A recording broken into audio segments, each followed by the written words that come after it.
Is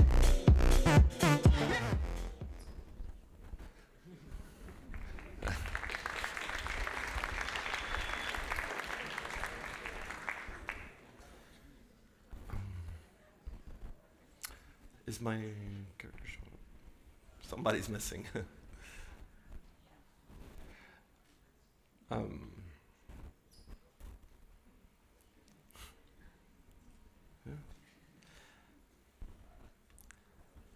Hello. My name's David Bennett, and I'm the founder of Mimic Productions, a digital human company. And this up here is also David Bennett, but he's not the founder of a digital human company.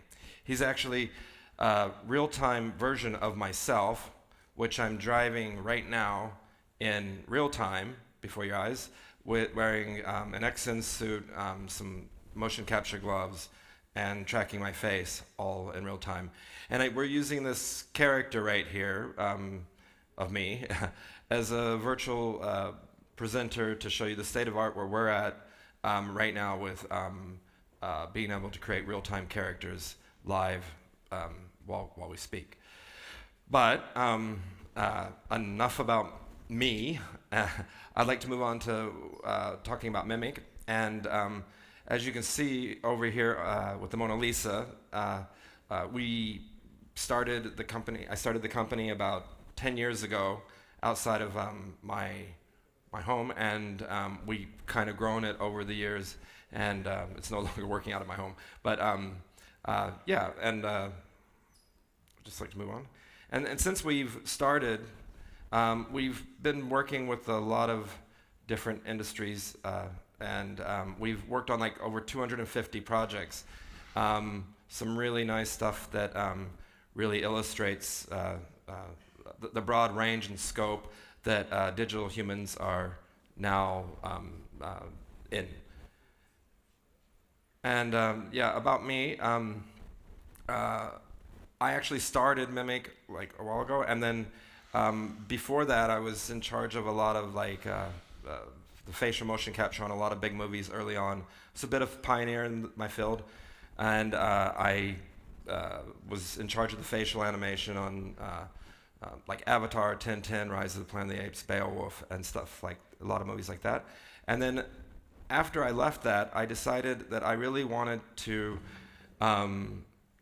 take these really realistic characters that are mainly in those movies that are really, you know, kind of really high end and stuff like that, and figure out a way of helping a variety of different industries put digital humans into their own platforms, because I could see that this might be a trend that happened, and sure enough it did, because it's spreading like wildfire today. And this is where we work. It's work with a lot of talented artists in Berlin. It's a really cool place. It's actually a crematorium, and was a crematorium. It's no longer doing that sort of thing, but it's a really great place to bring people back to life, as you can imagine. And we've done a lot of really cool shoots there that I'll show you later.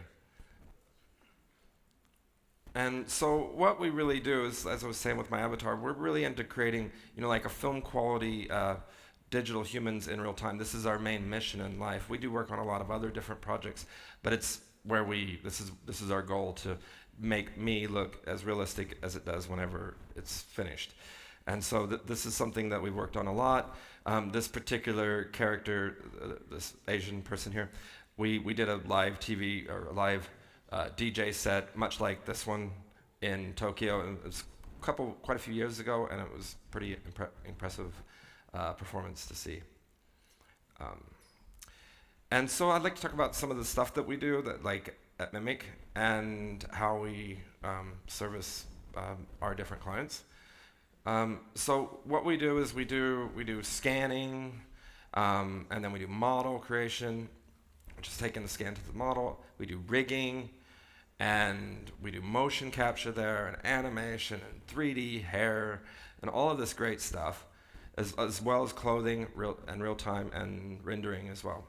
So what that means is this is generally how our pipeline works. It goes from the scanning step to the model step to the hair and cloth, and then we rig things, and then we apply the motion capture data onto it, and we do the animation. That all takes a bit of time, but that's the general overall pipeline of what we're doing. And what kind of makes Mimic unique is we're one of the very few companies in the world that are offering our clients the full 3D character package. So some of our clients will come to us for working on small parts of their show. Maybe it's just a scan, or some want more fuller services. And so we package all of this together, and we're quite fine with making the entire digital human with cloth and sims and everything like that. And so first, kind of break them down a little bit more. So with scanning, this right here showcases we have 2 scanners. This is our body scanner, and we also have a dedicated head scanner too. And we've built these from the ground up and tried over time, and constantly are making improvements to the scanner. And one of the things about the scanner is there's like 100 cameras on this one, and each one of these cameras get more focused onto different parts of the body so that we can really create the highest resolution possible. And whenever we do it, it all happens in one instant, one flash, and boom, we've got you captured. And then, so these are kind of what our scans look like after they're done. And as you can see, the quality is quite high. A lot of more basic scanners, you don't really get the details of the fingers and stuff like that. We've spent a lot of time trying to work this out. And this gives us a really great way to start building the character afterwards, because it's a pretty identical to the actual real life. And then we also do like head scans as well. And as you can see, because our head scanner has 60 cameras dedicated to just the head alone, the actual level of detail between the head and body scanner versus just the head alone, we can even get a higher level of realism out of it. And one of the things that we do is we also do facial expression scanning. And what that means is we'll scan maybe about 50 different expressions of the face, in which we use to recombine and create what's called a facial rig, to be able to make any kind of expression that you can possibly make. But when we do all of these expressions, they do take a bit of time to do. It's not as one click, because we have to do 50 clicks to get them all. And one of the things about scanning that doesn't always work quite right, but we're still working on it, is the hairs really have a hard time getting that detail out. But we're still trying to make improvements there, as well as black clothing doesn't always work quite well, or reflective surfaces. And so we move on to the next step. It's like modeling and texturing. You go, I'm not sure if you're familiar with what that is, but you go in and you can model different characters and texture them. This one actually that I'm showing now is not built from a scan. It was built from pictures and references that we could find online. And this one of Naomi Campbell for Burberry campaign was a fun piece, because one of the unique challenges about it is that we couldn't actually go scan Naomi during COVID. So this became a really good way to start working with digital humans when transportation was not possible. And this is one of the characters that we made for that. And then we also did it with a few other, well, we do it all the time, but these are 2 other characters that we built, some famous musicians, where we just took their likeness, and we have very talented artists that go in and sculpt the details based off of the pictures and the footage that we can find online. And so when we start out with the scan data, we go in and we clean up everything, and then we build this other character on the side. You can see the scan, and then that's the final model. Now the final model takes a lot more time to build. We have to do things called retopologizing, and we go in and make sure that every detail within the character's clothes and face and everything is completely 100% there. And if you zoom up on anything, it looks quite realistic. And it removes all of the artifacts that are still left in the scanning. And whenever we finish, that model becomes ready for animation because it has a topology, which means it's not a lot of points, which the scan is, and it's built into a topology that's animatable. And sometimes we even work. We don't have pictures online. We just get concept art. So this, for example, this one, which we worked on with a company called Tencent, they just provided us a hand-drawn picture, and we turned it into a digital human. So really, there's a lot of possibilities out there that just aren't limited to scanning, in which we do. We even make cartoon characters. And these are always kind of fun because they're just a visual kind of adaptation to the real life, but they really serve quite a strong purpose in, making something kind of fun that can contain a different kind of character that would not normally exist. And so one of the things we do with these characters, as you see on the video behind me, I think it's playing, yeah. This is us putting together our character creator right here. And so what we do is we take a lot of different faces and combine them to mix and match them. And as you can see, it's slowly morphing on the video behind me.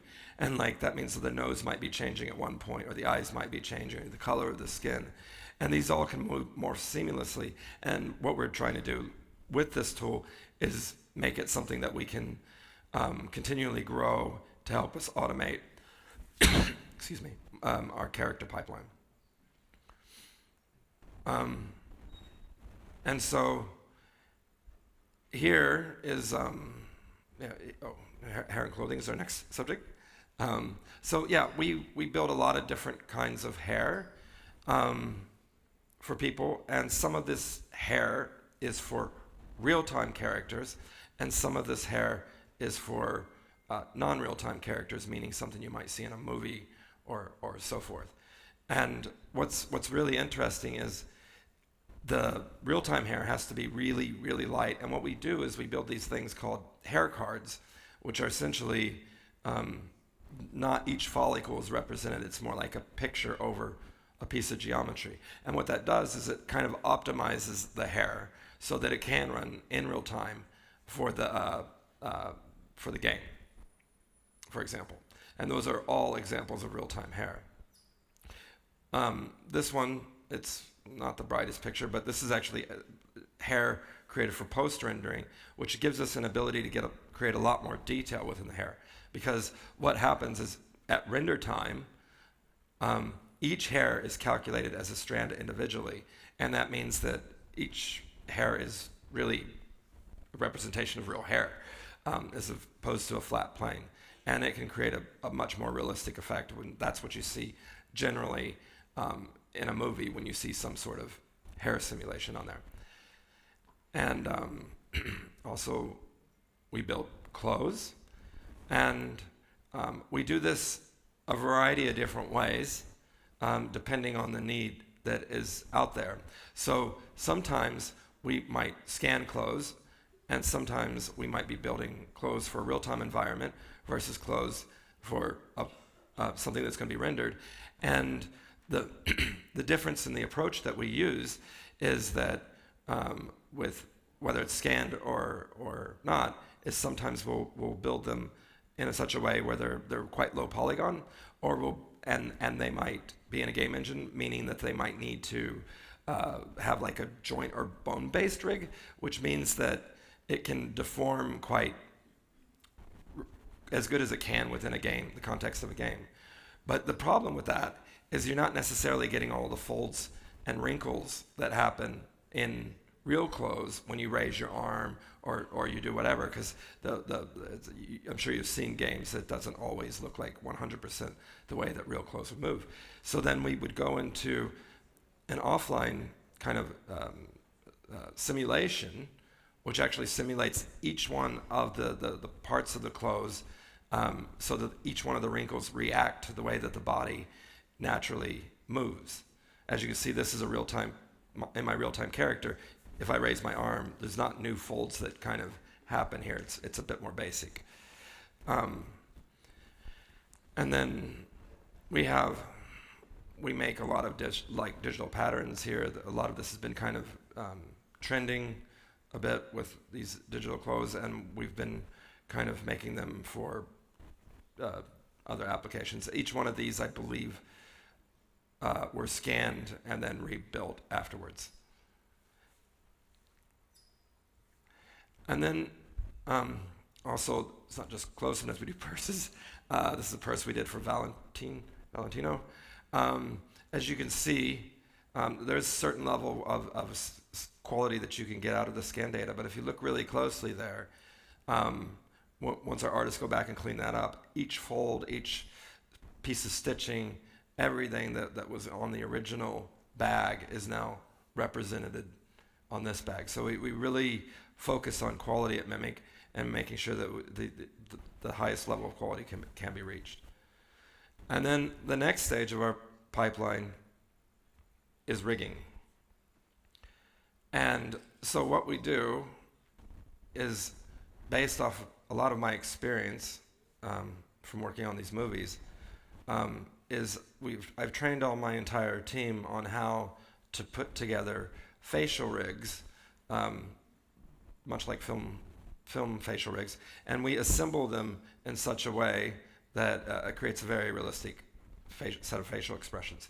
And so what we do is we start with these, like, say, 50 base poses. We call them the facts, which is a series of expressions invented originally by Paul Ekman, but has been a big part of my research throughout my life. And we use these facts poses to define the facial rig, and then we go in and add quite a few other, we call them blend shapes or morphs, to kind of add in all the middle shapes, the missing shapes. So when we get done, sometimes we might build like 100 to 200 to even a 500 base morph or blend shape rig, in which can express all of the different expressions that anybody could possibly make. Now, the one that you're seeing on me is a little bit more basic because we're just getting started, but the one on the older man is been one that we've kind of pushed a bit further. And this is the core of what Mimic does that I think really distinguishes us, because we spend a lot of time trying to make really highly realistic digital faces. And then, of course, there's the body rigging aspect of everything, because you've got to rig the face, you need to rig the body. And what that means is that we would take our body and we add in bones or joints into our character that allows the character to move and change the way the angle of the arm is, for example. The bones kind of go in a similar place as your real bones, and they bend accordingly. And we build these range of emotions for the body as well to test out how successful the range of motion that can be applied to the body. And sometimes throughout this process we realize there's some problems and we have to go back in and fix it up, so that all the deformations, no matter what they're doing, even if it's yoga, which can be quite hard to get right, to get it to deform where it looks natural.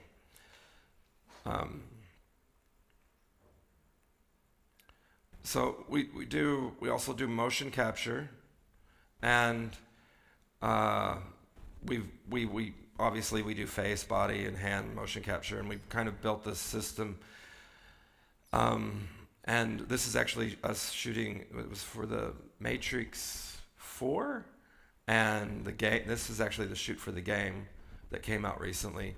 We shot this at Mimic, and the latest game, and it was really fun to work with Keanu Reeves and Carrie Ann and all the people there. It was a lot of fun, but we really kind of just try to make it run as seamlessly as possible to deliver the highest quality results that we can for the different projects that we work on. And also, sometimes it's really important for us to be able to travel to different locations. And we do that a lot with the scanning and with the motion capture too. This one's on location. We've shot in some really random places that, like, for example, we've shot with pole vaulters, so we have to create a custom situation. We take this on the move to various places. We've shot underwater. We've shot in some very, very weird places, and that's one of the things that we do is we got our OptiTrack and Xsense system, and they can just kind of go with us everywhere. As you can see, our OptiTrack system is more based for a different kind of shoot. This is an Xsense suit that I'm wearing, and it's good for certain things, especially with live events, but the level of quality that you get out of the optical data is a little bit cleaner overall. Yeah. And then we go on to animation. So we do a lot of animation, and one of the things we do with animation is we take the raw motion capture data that we've captured from the shoot, and then we go in and start to, clean it up and make sure that it looks as polished as something that and natural as it possibly can on our digital characters. And we do that with the face and the body, of course, and we animate other stuff, not just digital humans, but creatures as well. But that's something that we do there. And then we also do a different kind of animation that's not like the cinematic kind. We do a lot of game animation as well. And what game animations, they're kind of broken down in a different way. They're not as say linear as a cutscene that you might have. A game animation is usually broken down into like a walk cycle into a run cycle, and then you might have a transition of a walk to run. And all of these different animations that we would build for gameplay are very different than the other ones, but they all kind of combine together so that you can turn and move in your game or metaverse or whatever in any which way that you want. And so I wanted to talk a little bit about the industries that we serve, because there's quite a few of them. There's, of course, the film and TV industries. There's the games industries, social media, advertising. We even work with robotics. We built the Sophia robot. It's quite famous. In digital form, we work a lot with science and beauty and VR and AR, as well as AI and chatbots. These are kind of all starting to trend now. We do a lot of music videos and holograms and beauty and fashion and visual arts, and these were just some of the industries that we worked on with, and the number is just astronomical that we do. But I wanted to take a couple of case studies here and talk about them a little bit more individually. Some of the exciting work that we did. Obviously, I mentioned The Matrix before. And Captain America, we worked a bit on that, as well as this Cate Blanchett piece, new short movie that's coming out, where we turned Cate Blanchett into a tiger. They're a lot of fun because, everybody likes watching movies. But, this is kind of stuff that we've been doing for about 20 years or so now. And but what's really interesting is the new stuff that's coming out. And when we work with, like, the fashion industry, this is not something that I could have predicted, a trend that was going to be so big that's happened over the last 3 years. To see really digital humans move into this space. I think a lot of it got pushed intensely due to COVID, but it's a really massive movement that I did not expect. Here you can see how we're hooking up our characters into a metaverse. It's a digital shopping store, which is really exciting to see how this is all kind of transforming. And here you can see us doing a scanning shoot that we worked on with MCM, and there's so many more out there. It seems like almost every single major brand out there is really embracing digital humans and digital garments and what that means moving into the future. And also we work a lot with the advertising industry. This is something that started to trend a lot more about 5 years ago when I started seeing a lot more digital humans, maybe 6, come into that space.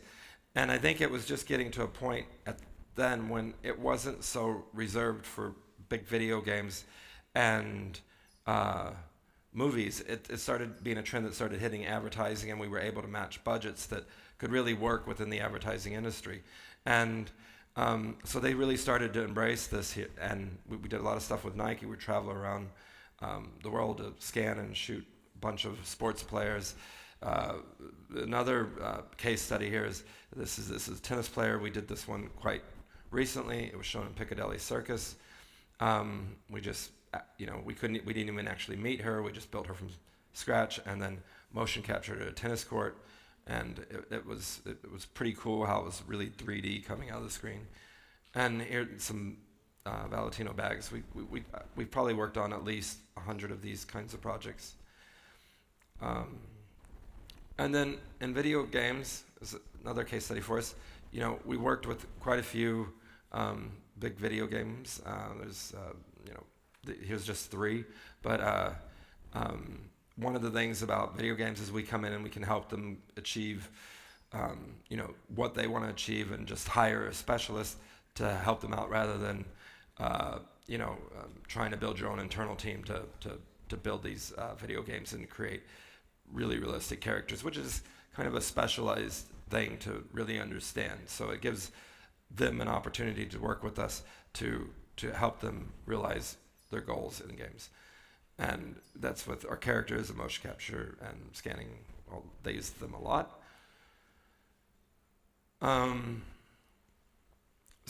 The music industry, this was about 4 years ago when it really started to trend. We did some stuff later.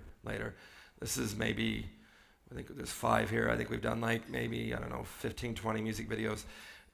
Some notable people like Kanye West, Arca, Bjork we just did recently, Lady Gaga and DJ Dixon. And what's really interesting, I think this is where it gets really exciting with 3D, because the musicians are really trying to, push what this digital human and what you can do artistically with it in a completely different way than the way that they're trying to do it in film, where it's usually more realistic, just make it look real. And it's really interesting that they're not quite there yet, but the more and more they're starting to understand, and we work with the right creatives that can understand the full power of what 3D can do, because it's not based on reality. Most anything is possible in 3D. Once they really start to grasp that, we're getting more and more beautiful imagery that really kind of makes you see the world in a completely different way. Another major trend that we've started to see over the last 3 years is with virtual influencers. And these are just 3 of the virtual influencers we've worked on. And what they do with these is, instead of using, say, a real person to be an influencer, they build a virtual one, so you can actually, control their personality, control their image. You don't have to worry about somebody going out and doing something crazy and represent your brand bad. They have complete control over this character's likeness and what they say and how they say it. And it's been an interesting trend, because it's definitely creating quite a bit of followers. And then another case study I'd like to talk about is with the visual arts. And this is probably my favorite. I actually have an artistic background. Again, like with the musicians, it's really interesting to see where these artists are pushing things. And here's a few projects. We've worked on this Bauhaus VR piece. Arca, it's a very famous musician. Marina Abramovich, she was one of our earlier clients, incredible performance artist. And Jeff Koons and Ed Atkins, all of these people have kind of embraced the medium in a way that I really did not expect, and it's really exciting to see where they're going with it afterwards. So what, where's this all going, Well, at Mimic, we're really focused in on like, okay, we can do this now. We can make things look pretty realistic. And now we're at a point where we're really looking at automating everything that we're doing and figuring out ways to use like scripts to speed up our processes, and to capture data, whether just from a phone or whatever, so that we can essentially start building. We want to take the technology that we have and change it to where everybody can have their own avatar. Because I see this as the future of what we need to build our own metaverses. And I think this is possible within time, and this is something that we will continually strive for. And also we want to build a toolkit, not only that you can build one for yourself, but a toolkit that anybody can use to build not only any type of avatar that can be distributed to the masses. And so I think that avatars are probably here to stay. And I don't see them going away anytime soon. And I think we're all going to have our own. Hopefully you can have one just like me, because it's a lot of fun. And I think that it really gives us an interesting way to think about the future, because we can look like we want to look. It doesn't have to be a full-blown realistic look of you. You could be in a bunny rabbit or a chicken or whatever. And to be able to navigate our new metaverses, which are right around the corner, this is the way that we're going to do it. And so I really think that we'll really connect with our avatars in a very different way, and we'll be able to kind of customize them with NFTs and such. Like maybe we want to get a different outfit or a different kind of bracelet or a different hairdo or whatever. I think all of these possibilities are really, here. And I think what's really where we want to be in this is we want to really make sure that these characters are really quite expressive and represent really the way a face moves and the way people talk and the way people interact in a real-time environment, so that we can, engage in a different way. And we want to really improve the accessibility to the end user, so that everybody can have these characters. And that's my last slide. This is just one of the influencers we worked with. I just wanted to say that, welcome to the Digital Human Era, because here we are.